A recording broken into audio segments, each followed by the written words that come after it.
നിങ്ങളുടെ രാശി അനുസരിച്ച് നിങ്ങൾ എത്ര വയസ്സുവരെ കഷ്ടപ്പെടും എന്ന് നിങ്ങൾക്കറിയാമോ? ഓരോ രാശിക്കാർക്കും ഓരോ പ്രായം വരെ അല്പ കഷ്ടപ്പാടുകളും ബുദ്ധിമുട്ടുകളും സങ്കടങ്ങളുമായിരിക്കും. മേടൻ രാശിക്കാർക്കാണെങ്കിൽ 45 വയസ്സുവരെ കഷ്ടപ്പാടായിരിക്കും. എന്നാൽ അതിനുശേഷം വലിയൊരു ഉയർച്ച വന്നു ചേരും. ഇടവൻ രാശിക്കാർക്ക് 48 വയസ്സുവരെ, മിഥുനൻ രാശിക്കാർക്ക് 43 വയസ്സുവരെ കഷ്ടപ്പാടായിരിക്കും.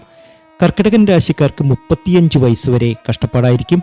ചിങ്ങൻ രാശിക്കാർക്ക് 38 വയസ്സുവരെ കഷ്ടപ്പാടായിരിക്കും. കന്നി രാശിക്കാർക്ക് 42 വയസ്സുവരെ കഷ്ടപ്പാടായിരിക്കും. തുലാൻ രാശിക്കാർക്ക് 51 വയസ്സുവരെ കഷ്ടപ്പാടായിരിക്കും. വൃശ്ചികൻ രാശിക്കാർക്ക് 37 വയസ്സുവരെ കഷ്ടപ്പാടായിരിക്കും. ധനുരാശിക്കാർക്ക് 32 വയസ്സുവരെ കഷ്ടപ്പാടായിരിക്കും. മകരൻ രാശിക്കാർക്ക് 40 വയസ്സുവരെ കഷ്ടപ്പാടായിരിക്കും. കുംഭൻ രാശിക്കാർക്ക് 55 വയസ്സുവരെ കഷ്ടപ്പാടായിരിക്കും. മീനൻ രാശിക്കാർക്കാകട്ടെ 40 വയസ്സുവരെ കഷ്ടപ്പാടായിരിക്കും. എന്നാൽ അതിനുശേഷം ഇവരുടെ രാജയോഗം ആരംഭിക്കുക തന്നെ ചെയ്യും. രാജയോഗവും ഗജകേസരി യോഗവും ഒന്നിച്ചു വന്ന് ഇവർ രക്ഷപ്പെട്ടിരിക്കും.